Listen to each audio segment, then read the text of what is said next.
Siguro kaya yung mga magulang natin, ayaw tayo malingat sa paningin nila noon dahil inaabot ng buwan o taon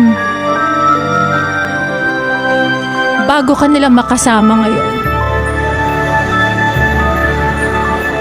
Siguro kaya nung bata tayo, pinapatulog tayo sa hapon kasi kapag tumanda ka na, mamamalimos ka na ng tulog at pahinga.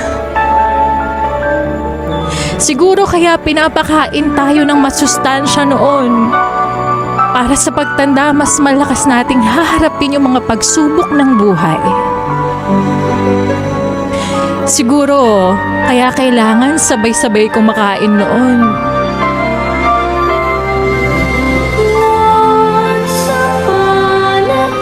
Kasi darating pala yung araw na mag-isa ka na lang kakain ngayon.